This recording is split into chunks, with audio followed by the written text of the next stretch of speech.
TheBlaze Radio Network. On demand. Welcome to the podcast. It's Stu. Glenn Beck here as well. You'll be hearing from him about an ongoing controversy. I don't think we need to start the podcast with this. I don't think we need to start here. Well, okay, we'll start with CNN then, who is trying to convince you that people yelling CNN sucks is the most important thing in the universe, which, again, I'm not a fan of that. I wouldn't say that I would want to react that way. Certainly want my kids to react that way. However, you wouldn't want your kids to even react the way I did in today's podcast.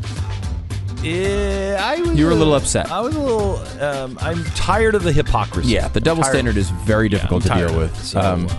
So we go into that. We talk about to Charles Cook about the unserious face of an unserious movement. Lots of socialism talk today. Yeah. Really good socialism talk. That's Alexandria Ocasio-Cortez that he goes through. What's for the future? What's going on with the future of the country? Is the end nigh? With Jim Garrity today. Oh, that's a great one. Yeah, deep thinking there. Really good. And then also we go into some video from. No, we do not. This is a made-up story. I'm convinced of it. Glenn tells a story. No. It's a tall tale. About when he... You tricked this out of me. I don't even know how it came out. I was dressed as any good journalist would, pressing for more information. And there is an assignment for you because as apparently in 1989 or 1990, Glenn Beck was at the Christmas Eve Mass with Pope John Paul. And he was drunk. It's a very low point in my life. And stood up on a chair. That wasn't just me. And with a friend. There was a friend that did it too, I'm pretty sure. And pointed at his shoes and made loud comments about his shoes at the Mass. Now, Glenn, of course, now regrets this moment terribly, which is why it's so important that we go on... we need to get to the Vatican archives. We need to find the video of this particular event. We know there is video somewhere in the world. Somebody probably has it on VHS, and on VHS, it's bound to stay. I disagree. Listen to the story. You tell me you're not going to spend the rest of your day Googling. All right, we start with something serious. We start with socialism on today's podcast. Glenn Beck. At a bullfight, there is a palpable twinge to the air. The moment the bull loses its mind, it first stands there. It's lured by the red cape. The bull stomps, howls, shakes his head, prepares to charge. Then it howls again, chuffs, and then charges full bore. And that's what takes your breath away, sprinting at the red like a steam engine that just can't be stopped, only to have the red yanked away at the last second if you're lucky. Let me take you to Barnstable, Massachusetts. This was the scene. It was at a red light. A man and his girlfriend waiting patiently at a red light when all of a sudden a bull emerged. It was in the form of a 25-year-old woman in a gray Honda Civic. The man and his girlfriend heard banshee-like screaming and got out of the car, thinking the 25-year-old woman was trying to tell them something was wrong with their car. No, she was blinded like the bull by the red. She was livid. She was in the throes and tosses of a bull's rage, fixated on the red cape that was on the back of their car. A Trump bumper sticker. She said, "You voted for Trump!" He said, yeah, I did. She called me a racist and all kinds of other names. Well, that did it, apparently. The woman reared her car, chuffed, howled, and then charged at the man's car. Man has it all on video. She bent my door. I had to lean back to avoid getting hit. She also hit the side of my car. Then, with the smoke lingering in the air, the woman raged off, howling and screaming. Apparently, she was easy to spot, even easier to throw in jail. My question is, I'm wondering if CNN is covering this story today. I'm wondering if CNN, because they're all very, very upset about the possible violence that the president is churning. I'm wondering if CNN has a moment of their day to report this story and say, gee, let's make sure we're not revving people up. Where did this woman get her violent tendency? Or CNN, is it okay for her to do it? And you hold no responsibility. It's Thursday, August 2nd. This is the Glenn Beck Program. Holy cow. Welcome to the program. So glad you're here. I cannot take the CNN stuff anymore. I just can't. I can't. You know, CNN really blew its chance. A few years ago, CNN had an opportunity. They weren't MSNBC, and they were still left, but they weren't crazy left all the time. But they were still left. They were still Clinton. You know what I mean? But they weren't socialists, and they weren't crazy all the time. When the election happened, I know a lot of people said from that were watching, MSNBC. I can't watch MSNBC anymore, and they went to CNN. And then some people said I can't watch Fox anymore. They went to CNN, but CNN quickly lost their mind. Did you see the latest poll? Jonathan Turley just did an article on the latest poll. Do you know where the most trusted name in news is now in the top 10 of trusted names of news? Yeah, most. No.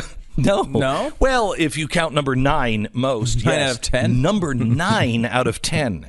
This, of course, begs the question, who was number 10? It was Sinclair. Okay. Mm-hmm. So they're down to Sinclair. Mm-hmm. Number 1 was the BBC. Number 2 was Fox. Number 3 was NPR. So you immediately, I saw people online, because I posted this last night on Twitter, and everyone's like, oh, yeah, well, that's just a bunch of crazy nut job right-wing people that were pulled. Really? BBC was number 1. NPR or PBS was number 3. I don't think so. Shows our faith in government institutions to tell us the truth, though, doesn't it? I mean, BBC and NPR are at the top of the list, but I would actually go for the BBC more than I would go for an American news source. I trust the foreign news sources a little more than I do American news sources. You big Al Jazeera guy, like Hillary? That's no, Glenn. I mean, only because we saw this during Barack Obama. They were willing to say it. Everybody here was not willing to go anywhere and say anything or do any kind of real reporting.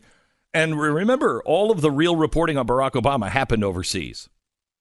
Yeah, a lot of that was. The other part of that that's interesting is they don't have the same the feeling of hesitation to say something about Barack Obama. For example, like they like universal health care, single-payer health care. Right. So they don't feel the need to defend Barack Obama. Well, he said that a long time ago. He doesn't mean that anymore. Don't worry. You can keep your doctor. They don't feel that need. Right? Like, because they're already down that road, and they think that's a good thing. Right. So they're saying to say, well, he actually wants those things, which, of course, was true. But it was just denied by everybody here. No, it was not, Stu. No? He was not for any kind of at all. You're a racist for even thinking that. Isn't it absolutely incredible how socialism now all of a sudden? When I said on Fox, and we're trying to find the first time I said it, but I remember I said it the first time on Fox. I could see it in my head. I know exactly where I was standing when I said it, and because I think I just said it just off the top of my head, and I'm like, believe me, they were pounding me for saying that Barack Obama was possibly a socialist. And I'm making the case, how is he anything else? Look at the policies. And they were pounding me saying that was racist and no, socialism, that is just a racial slur. No, it's not. No, it's an economic policy. That's what it is. It's an economic system that has failed every time it's tried. So I remember saying, you watch, at some point, they're going to have this thing so screwed up. At some point, they're just going to take off the masks and they're going to be, yeah, I'm a socialist. Damn right. In fact, capitalism doesn't work. We got to try something new. Well, here we are. Is it still racist to call somebody a socialist? I mean, here we are. Did you see the article from Vox, from Megan Day. It's incredible and really a great piece. Love it. Great piece of writing that was completely necessary. Yep. For the American people right now. This is something where the mask has come completely off, and she's not ashamed of it, nor should she be.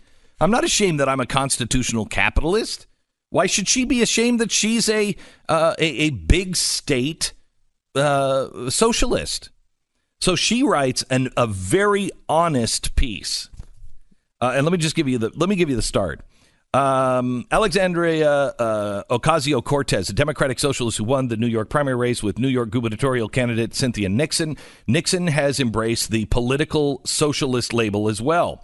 They are not the traditional socialist. There is no call for communal ownership of production, said MSNBC anchor, while trying to define democratic socialism, a term that has burst into the political scene. I'm open to persuasion on this, but my instinct is that if you mean by democratic socialism is stuff FDR proposed, you might be better off using a more all-American reference point like the New Deal or FDR. Now, this is according to the Vox senior correspondent and to MSNBC as they are trying to excuse it and minimize it. Then she quotes me.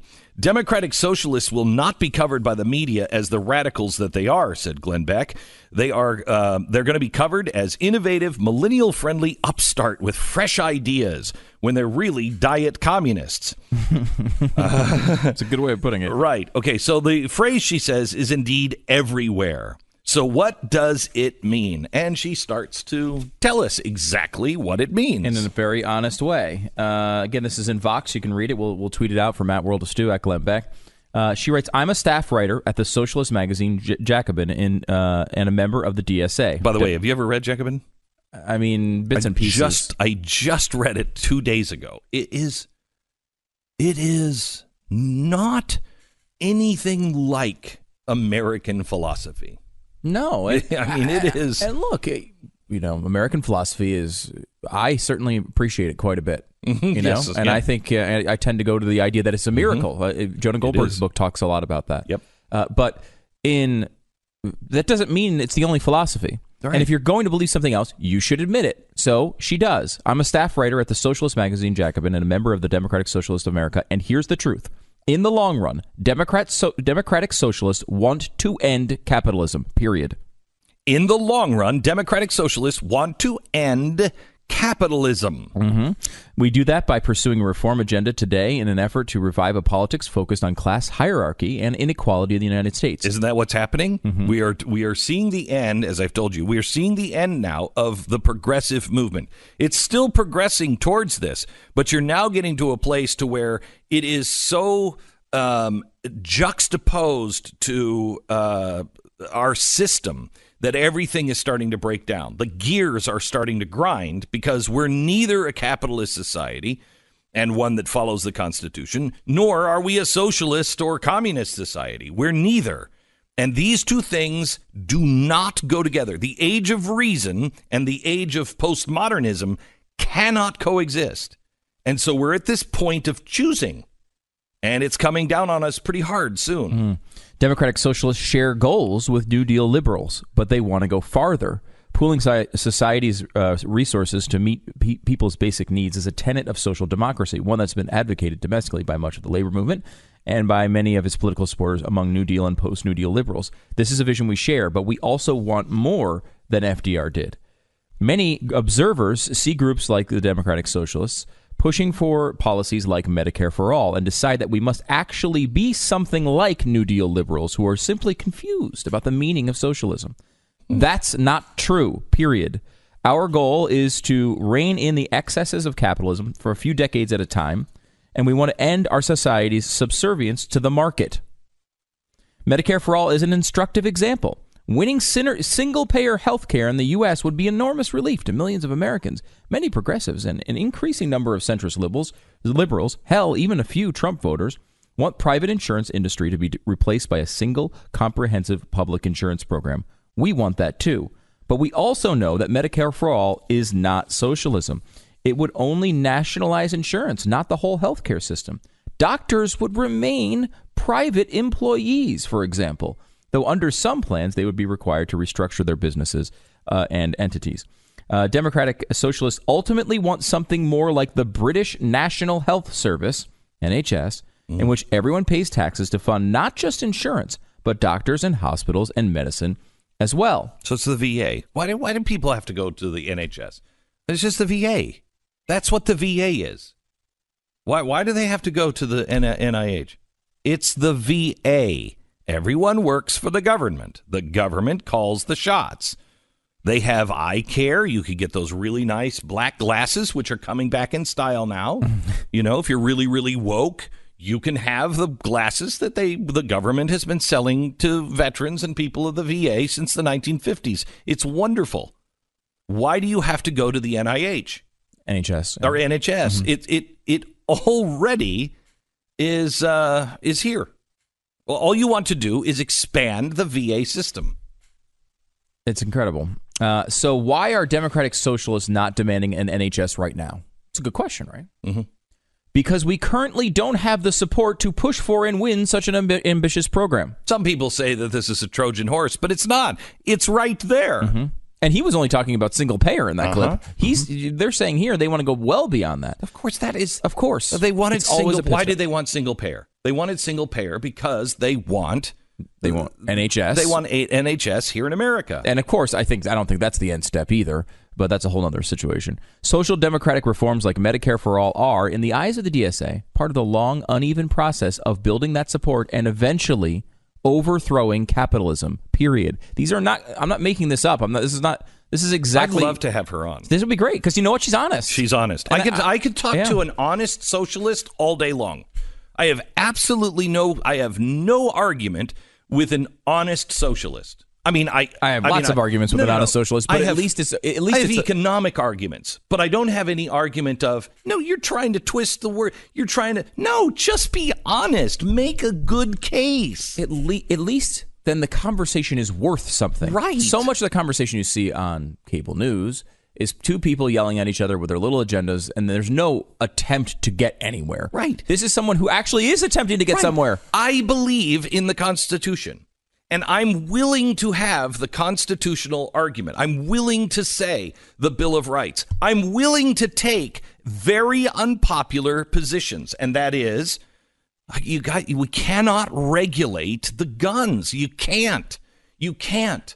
Because where do you stop? You can't say, no, you can't put these blueprints out. Because once you say you can't publish this, what else can you not publish in America? It's an absolute right. Now, that's not easy to sell. That doesn't make you popular. It's much easier to say, oh my gosh, well, that is just wrong. It's not popular to say, hey, that guy was making a joke. You may not like the joke, but he has a right to the joke. And if you want him fired, that is the company's business. They have a right to fire, but not because of a mob. Okay? That doesn't make you necessarily popular to say those things, but I'm willing to say them. Here is a socialist who is willing to say, this is what we are. This is our end goal. This is why capitalism fails. This is why we need to replace it. And this is the way the world would look if we got our way. I'm willing to tell you that if I had my way, drugs would be deregulated. Not overnight. Not overnight. We're not a society prepared for that much freedom. Meaning decriminalized? Yeah, decriminalized. And making them available for everybody. Making available. Why are you regulating? Why are you regulating? Let people make their own decisions. Now, the only way that happens is if we also reduce the state so the state isn't responsible for everybody who's on drugs. That's not the state's job. That's your job. And it's your job as a community, your job as a church, your job as a human being to regulate yourself. Well, you're not going to be able to get there right away. That'll take decades to reverse this trend. Okay. I'm willing to tell you what the end looks like for me. Here's a socialist who's willing to do the same thing. Apparently, I'd love to have her on the show. Yeah, let's see if we can book her. I like that. Okay. That's good. I mean, again, you want to at least have someone who's trying to tell you the truth. Don't you? If you want to vote for somebody, don't vote for, well, yeah, I'm kind of like that, kind of, but not really. I mean, just tell me what you are and what you're not. Stop lying. Glenn Beck. In the next 5 minutes, I'm going to tell you what is really going on in America. In the next 5 minutes, you will understand, I believe, why there is a chance of a civil war in America. What is it that really divides us? Is it race? No. It's a tool. Is it income? Nope. It's a tool. Is it left and right? Nope. What is it that people have been feeling and they can't stop themselves? They cannot stop themselves. And let me explain both sides. But let me start with this example. Right now, CNN Jim Acosta, was at a Trump rally, and he tweeted, "Just a sample of the sad scene we faced at the Trump rally in Tampa. I'm very worried that the hostility whipped up by Trump and some in conservative media will result in someone getting hurt. We shouldn't treat our fellow human beings this way. The press is not the enemy." Well, I'm a member of the press. I would like to say, do you accept me as a member of the press and that I'm not an enemy? Because I've been treated as an enemy. In fact, everybody who was involved in the Tea Party was treated by the press as an enemy. We were called revolutionaries, anti-government. We were called dangerous. So I guess, Jim, help me out. Or do you just know what's right and wrong? And that's the beginning of the problem. Let me give you something else. Now, this comes from Mark Caputo, who is a Republican, writes for Politico. He apologized right away, but I just want you to hear and I'm using this as an example. Both of these tweets, we have to grow a thicker skin. Grow a set, man. Good God, are we this bored? Do we not have other things going on in our life? Get over it. It's a tweet. Okay, but I'm using these as an example to illustrate my point. He writes in favor of Jim Acosta, and he says, if you put everybody's mouth together in this video, you'll get a full set of teeth. Okay, so he's making fun of them. All right. Then the next tweet, he says, oh, no, I'm quoting, I made fun of garbage people, jeering at another person as they falsely accuse him of lying and flipping him off. Someone fetch a fainting couch.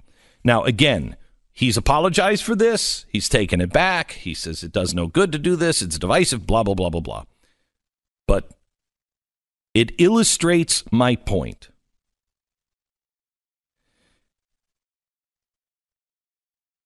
What is the real divide? The real divide in America is simply this. There is a group of people who think that they are better than another group of people. They're smarter. They're more well-educated. They're more stable. They have all the answers. And they should be in charge. And everyone else is a moron. Then there is another group of people. And that group of people are tired of someone saying, I'm better than you. Someone saying, you're stupid. You don't get it. I can't tell you the truth about this health care. I'll do it by hook and by crook.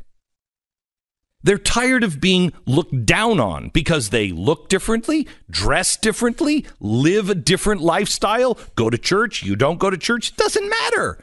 It doesn't matter. Whatever the reason is, because you live in Central Park West, because you're in the media elite, because you went to the right schools, and you are surrounded by people who think like you have decided you know best. You're smarter, you're better somehow. Would any of you think about live in these media centers? Would any of you think about just moving into the center of a country and moving into a red neighborhood? Not because of politics, or was that trailer trash? Garbage people. That's what this is about. And this goes down to progressivism. Progressives have always thought we, the educated, Those who have power in the media and in the universities and in the government should look at the rest of the sheep, and we know best. That never works out well. So this isn't really about the anger is only coming from the two Americas, and it has nothing to do with money. I'm out busting my ass, working at a 7-Eleven, trying to feed my family, and you somehow are better? You somehow or another know what will fix my life? You can judge me? It's because the elite have such a dismissive view of people who aren't like them that they aren't listening.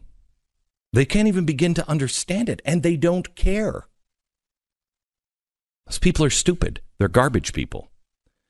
I warn you, they're not garbage people, and you're not garbage people. We're all just people. And we need to find a way to live together, side by side. That's crazy, but our founders found a way to do that. It's called the Bill of Rights. And if we would just come back together and respect one another's individual choices and individual life and celebrate that somebody else is different, perhaps we can avoid real trouble in the future. Glenn Beck. Charles C.W. Cook is the editor of National Review Online, and he's written a really great article, The Unserious Face of an Unserious Movement, and it's all about Alexandria Ocasio-Cortez, and I think he helps answer a question that at least I have.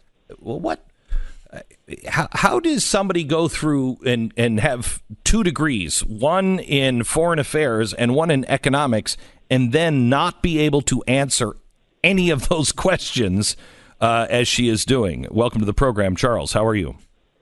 I'm doing well. Thanks for having me. Sure. So tell me your thoughts on Cortez. Well, I think we should separate out her from the movement she represents. It seems to me undeniable that there is some energy in the Democratic Party behind what they call democratic socialism. Yes.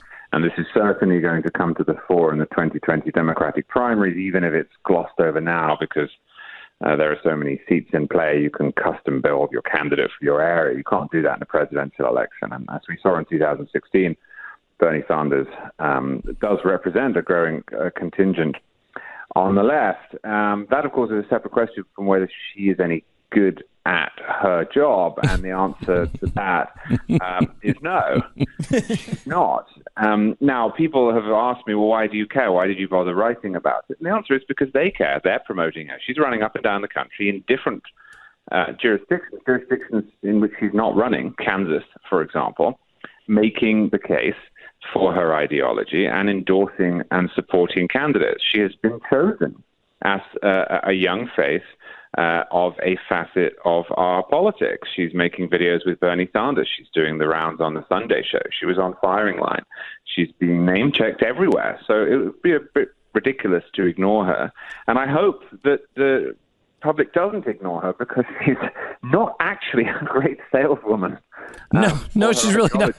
No, she's really not. But you know, there was a story that came out from Vox yesterday where a Democratic socialist came out and said, "Look, here's who we are. We are not FDR. It's not who we are. We believe in the end of capitalism." So there are serious people who are Democratic socialists. Are they? Well, they're not necessarily serious. There are certainly people who are Democratic socialists. Why do you say they're not? Why do you say they're not serious? Well, I don't think that is a serious position. I don't see capitalism as sort of one tool within a toolbox that you can choose, that you can latch on. I don't agree with the contention that you can choose your economic system and you can choose your political system and you can, put it together like some sort of, candy pick and mix operation. You can't. If you want Wait, isn't that, I know, I mean, I hate to point this out to a man who sounds like you with your accent, but I believe that's what our founders did. No, I don't think they did. I think that you cannot have the American constitutional order without capitalism, because if you okay. What I agree I'm with you on that. Is that the argument, I mean, they use the words quite deliberately, democratic socialism. What Yes. they're trying to do is get over the initial objection, which is, look, socialism tends to lead to an absence of democracy, an absence of political rights, an absence of individual freedom, and so on and so forth. But this time it'll be different because we're not talking about Stalin. We're talking about Norway, or what they think Norway is like. Now, I don't want to suggest for a moment that these people want to put people in camps. I really don't think that they do. Right. I also don't think that what they want is achievable. In my view, capitalism, or I don't really like the word capitalism, I would say free markets or an open society, these things are a prerequisite to the sort of political order that we want to cherish in America. Because ultimately, you cannot have socialism without increasing government force over every other aspect of human life. I think that's what the grind is right now that people don't really understand, and that is we are not a constitutional republic, although we are still more of that. We're not fully capitalist, and we're not a socialist or communistic or fascistic state. We're just a little of all of it, and that doesn't work. It just doesn't work. You've got to choose one or the other. Well, I think that's right. Yes. And I'm a conservative, and I am a fairly radical classical liberal, I suppose. Right. I think we've gone far too far. I think that the New Deal didn't just damage the economy. I think it damaged our politics and our institutions as well. So I agree with you on that. I agree. But look, this is somebody who is not even capable of defending the position that she is supposed to be advocating. And so she exposed herself as somebody who does not have a strong grasp of economics or of politics. If you were if you were part of the hierarchy of Boston University, wouldn't you want her to kind of sit down and keep quiet? Because honestly, if this is the way someone is churned out from that university with a degree in both economics and foreign policy, and she can't really articulate foreign policy, and she can't articulate anything economically, what kind of education did she get? This is a problem in the world. It's startling how much we have turned to what I call credentialism. I often say this to people. My dad left school at 15. He served in the Air Force, and he started his own business. And the way we look at human beings now is to assign him less value than me. Mm-hmm. I went to university, but that's preposterous. That's not how people learn. It doesn't in any way indicate somebody's worth. So it doesn't surprise me that she's ignorant. What does surprise me is that she's willing to embarrass herself in the way that she is by starting sentences. Wow, I'm one of the only people with an economics degree in the House. It's also premature. She's not in the House yet. But even if she were, if you start a sentence by making available your credentials, you better damn well back it up. Mm-hmm. She hasn't. Yeah. You go through a lot of the mistakes that she made, Charles, and just in the first few interviews that she's done, and they're dramatic. I mean, the idea, the one that I caught, when she was saying it initially, the $700 billion increase in military budget. I mean, economics and foreign affairs, how you could not understand right on its face that that's not true, that is the entire military budget and not just an increase in it. These are the types of things this is surface level information for anyone who would want to participate in this debate. I think credentialism is a great thing to talk about because we do this all the time. We act as if just because you've got this this degree that you're above the rest of society, and we discussed this with Brian Kaplan before about how we now are just striving as a country to show off the pieces of paper that we have rather than actually acquiring knowledge. That's exactly my view, and it leads to a classism that I abhor. And as you noted earlier, I'm not originally from the United States. I'm from Britain, which has its own issues with class, and they've got worse and worse and worse. But unfortunately, I do see some of the same trends popping in here. If you remember when Scott Walker was was running for president, albeit briefly back in 2015. Howard Dean said on Morning Joe that he couldn't be president, shouldn't be president, because he hadn't finished his degree. Now, in what universe could you look at Scott Walker and say, the guy's a failure, the two-term governor of Wisconsin? Why did it matter that he hadn't done his last credit? It only matters if you judge people in this peculiar sort of credentialized manner. If I were a plumber or an infantryman or a truck driver, I would have looked at that and thought, well, what are you saying? Are you saying that I am a second-class citizen? Are you saying that I'm not good enough? Are you saying, in fact, that America's political institutions should be closed to me because I didn't go to the right monastery as a young man? I think it's a big problem. And I think she's probably exposing that as well as anybody could. I think that's, I just did a monologue, Charles, on the real grind in America. What's really irritating so many Americans is there are two groups of people. One that think they're better and they're smarter and they can make all the decisions. And the others who are like, I'm not garbage people. I don't feel that way about you. Why are you looking down and trying to tell me I'm stupid or I'm less than? And I think we've lost the message of the Statue of Liberty. The line of keep your storied pomp. That's why people came here, because there were guilds you had to belong to. You had to have the right title. You had to be in the right family before you could do stuff. We're recreating everything that we tried to get away from. I think that's right. And there's an odd paradox here, because we quite like dropouts, but only people who go into fields and make $1 billion. We like the fact that Bill Gates is a dropout. We like the fact Mark Zuckerberg is a dropout. Tom Hanks is a dropout. We still value that. But if you drop out and you become a plumber and you make good money and you enjoy your work and you're very, very talented in your own field, we put you in the other class, I think. And I really, really don't understand why. Charles, what are we headed for? How much trouble are we headed for? Well, I think that's the $1 million question. It is always the case that we need to refight the fights of the past, because nothing is ever won. Nobody learns lessons forever. We do seem to be in a period in which we've forgotten some of those hard-fought lessons, and Alexandria Ocasio-Cortez and others demonstrate that. If we don't relearn, then we're in serious trouble. Okay.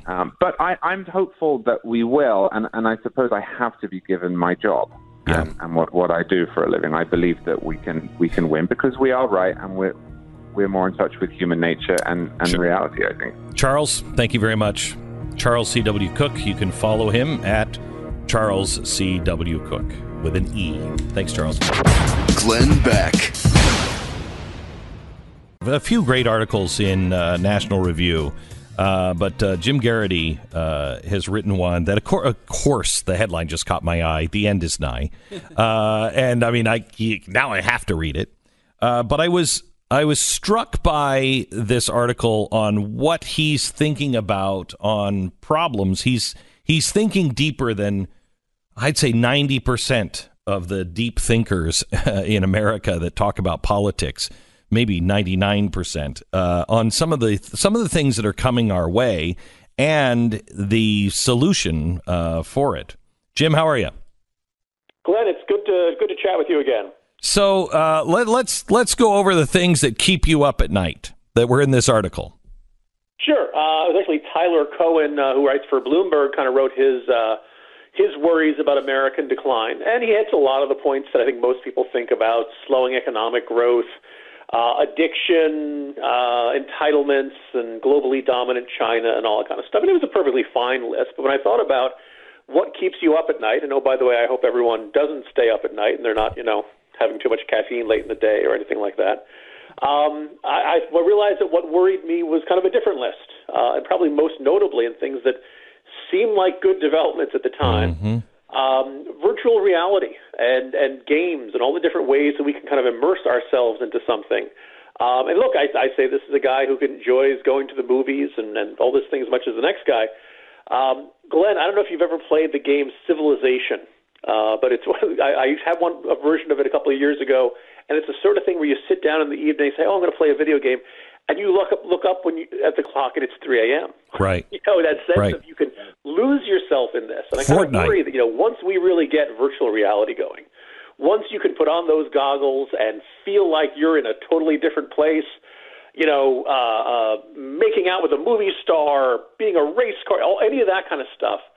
How many people get tempted to just lose themselves into a virtual world? How many people would rather be in a virtual reality that is full of happiness and all kinds of good stuff, and not want to deal with what is admittedly a very troubled reality, real world problems?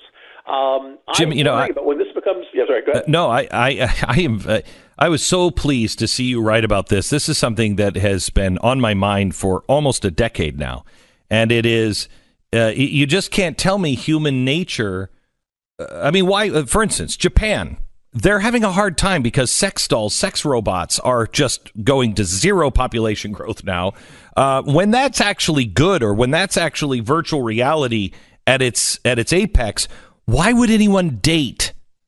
Why would any guy say, "Oh, I want to come home and have somebody say, you never talk to me, you never do this, you never take the garbage out." I'm going to come home to a virtual reality woman who knows everything that I'm interested in, makes my world wonderful. And why would you ever leave that world? Why would you ever leave?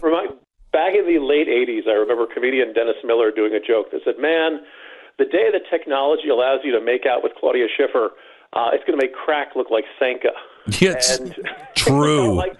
Once you have that opportunity, it's going to be a natural inclination. You could argue that's probably part of what's fueling the opioid epidemic, right? Yes, life is going to have really tough problems, and the question is, how do you respond to them?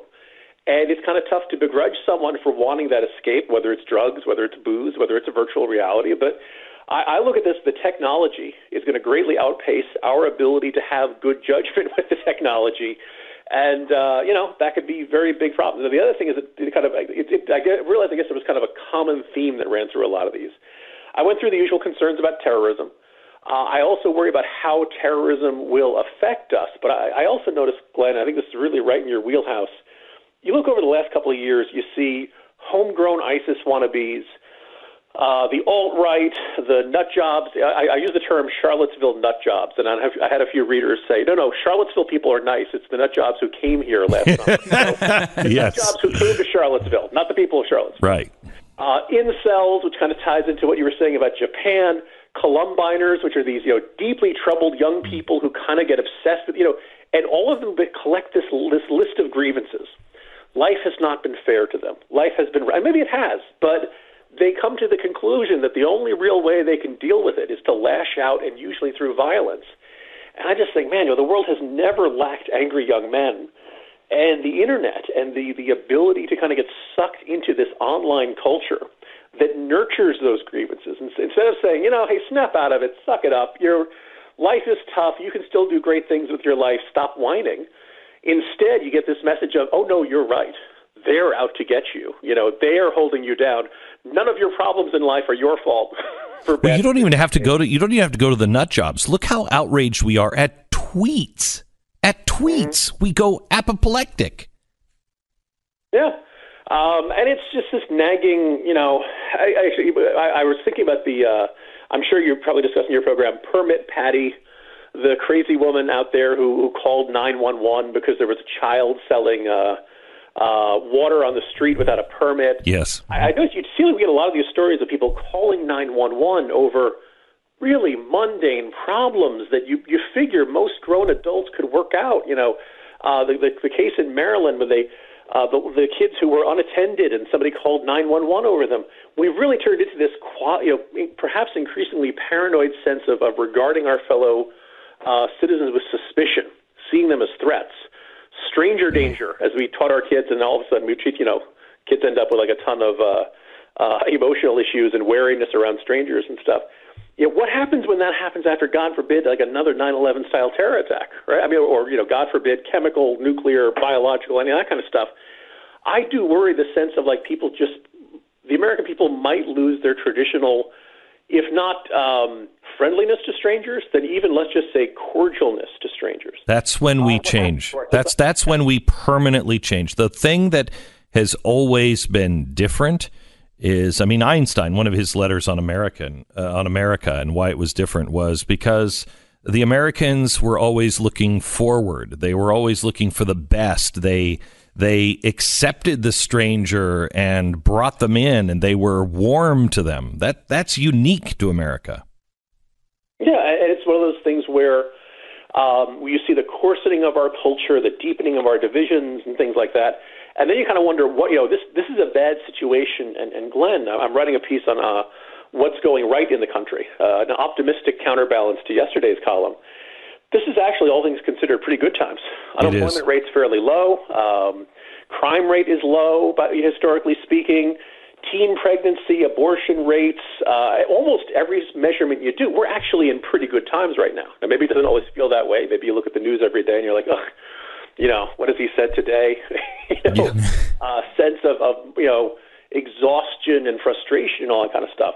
But let's take this current mood of the country, and God forbid there's another actual crisis, Trouble. Another Hurricane Katrina, another 9/11, something like that. How do we react? Do we pull together, or do our divisions kind of get the better of us?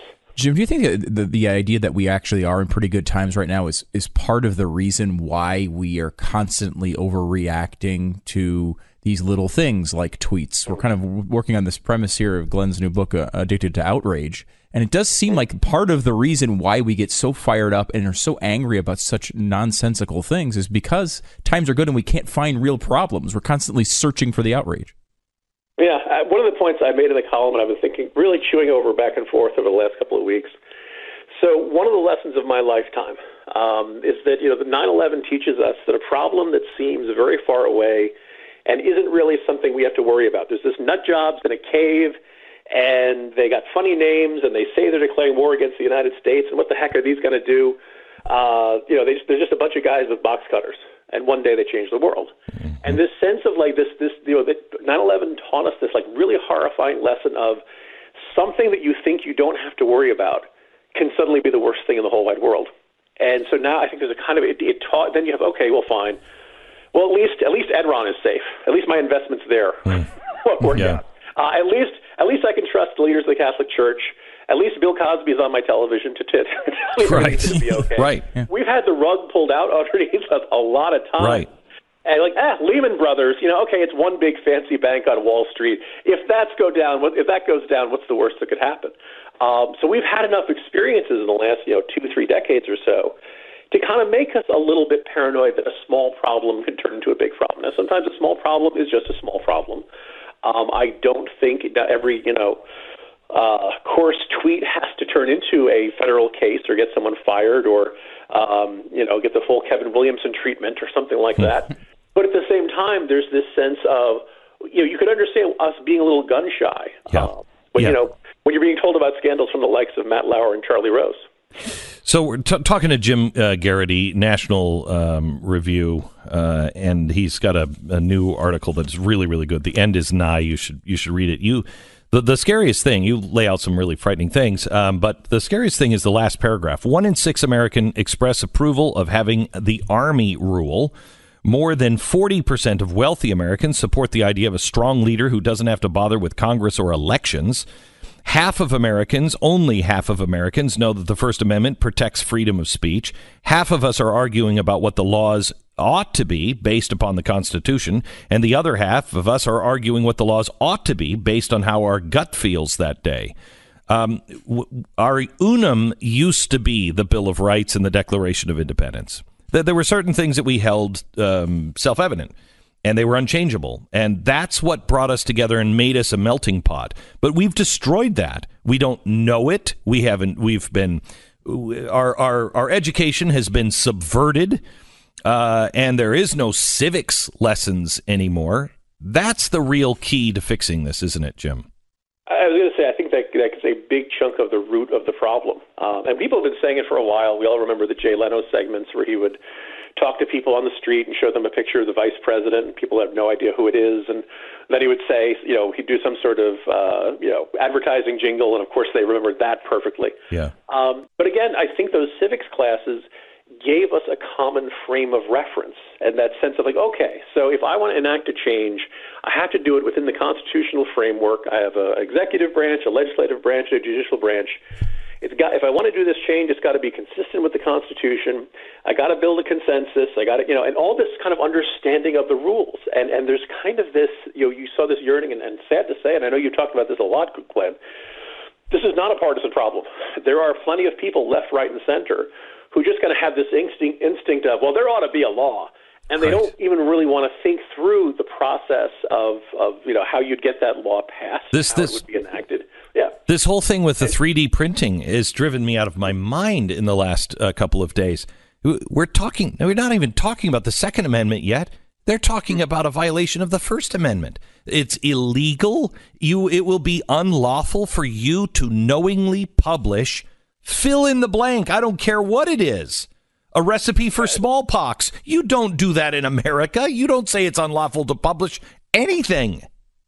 I was going to say, I think the perfect succinct comment on this came from the wonderful satirical parody site, The Babylon Bee, who observed that after watching Americans handle 2D printers, there is absolutely no threat of Americans taking guns from 3D printers. I saw that. That's very funny. What does that mean?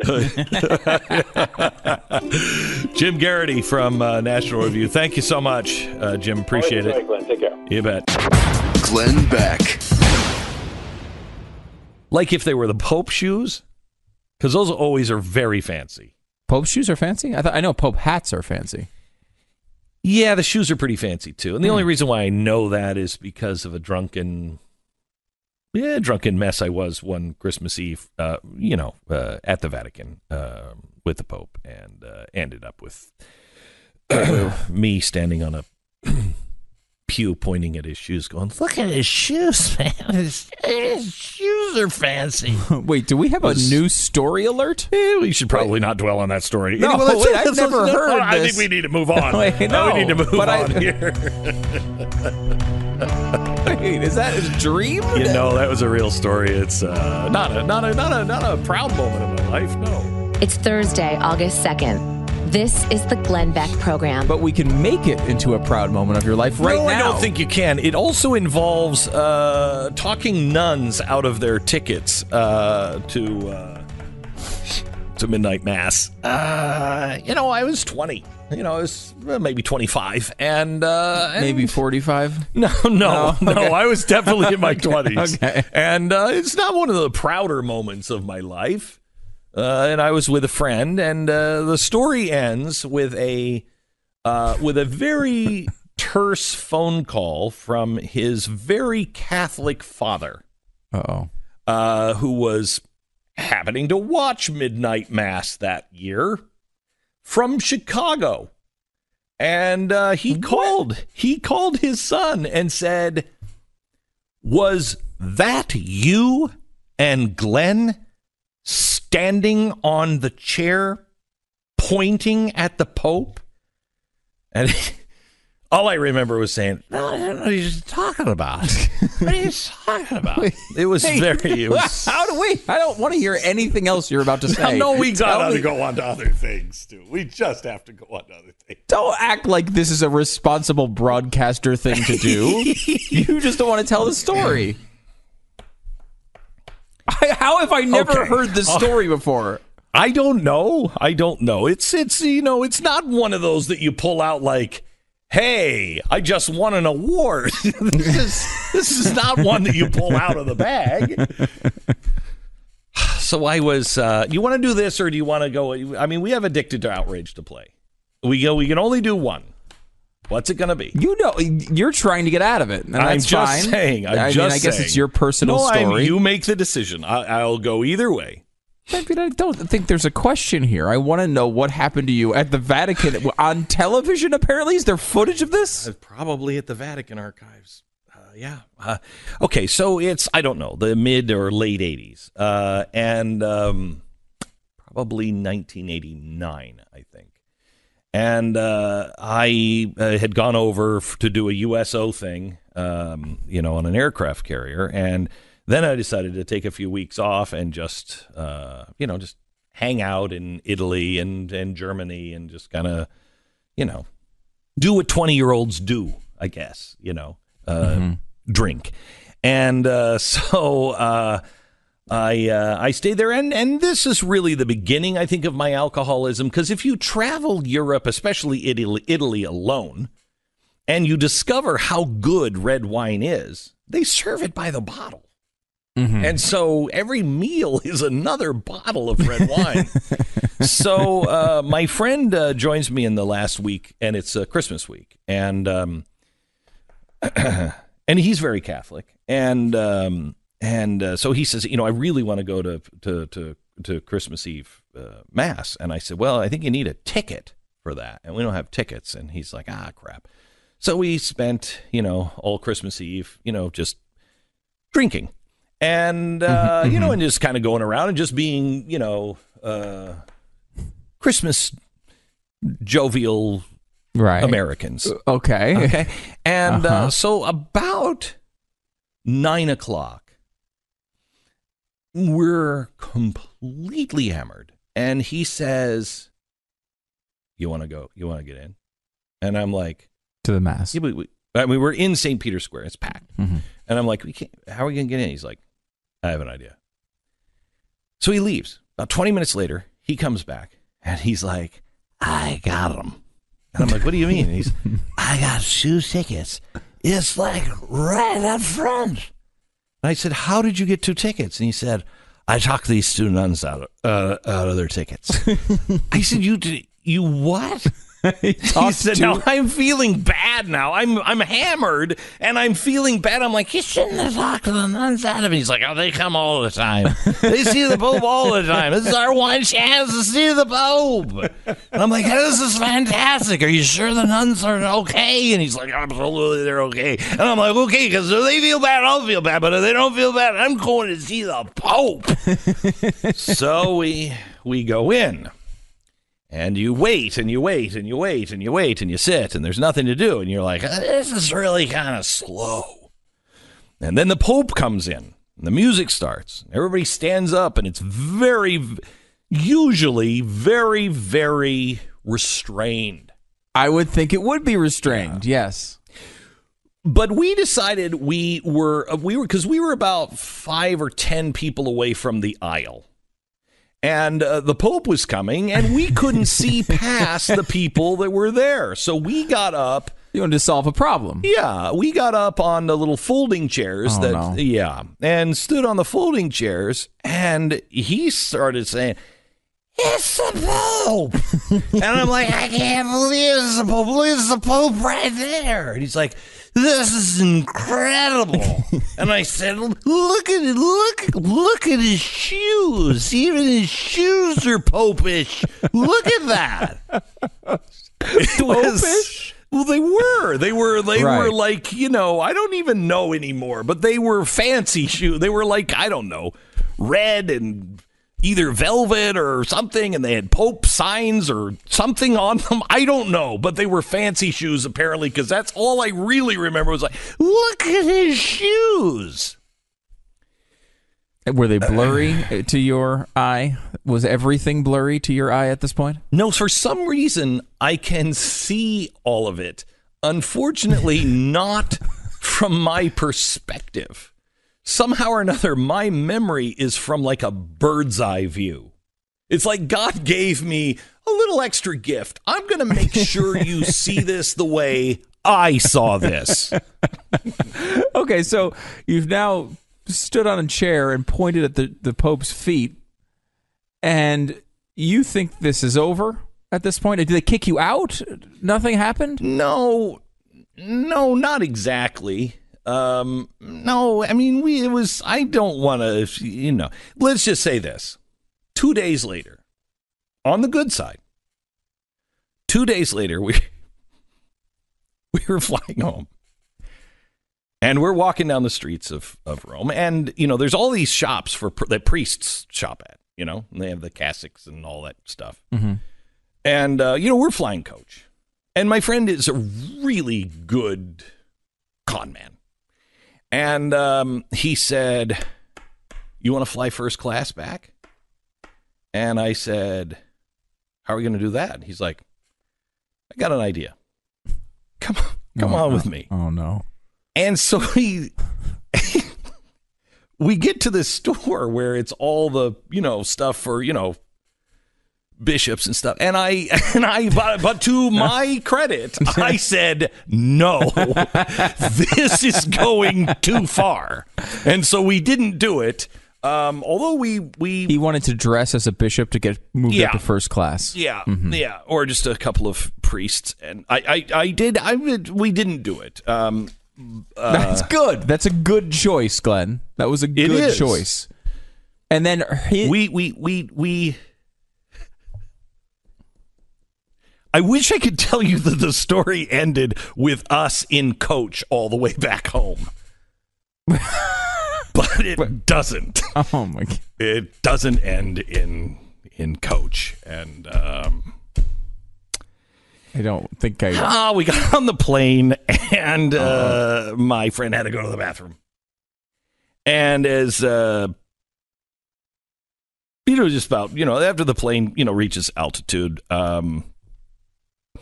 I hear an announcement that I am on my way home to get married to the love of my life, who we hadn't seen each other forever and had found each other in a very a very heartwarming way. And all the stewardesses just thought it was the greatest story ever. So please, everybody, just give a round of applause. And I was asked to come up with my friend and have champagne in first class on the way home. So, wow. Yeah. Congratulations. Yes. It was very, that's what happens when you're one with a pope. That's what happens. I don't think you were one with the pope on that trip. Thank you. Thank you for bringing that. I have to find this footage. If there's anyone at the Vatican listening, what year was this? I think 1989. 1989. If anyone has 1989 Christmas Eve Mass. And you'll see us. We were there. We were there. Glenn Beck. The best of the Glenn Beck Program. Glenn Beck. The best of the Glenn Beck Program.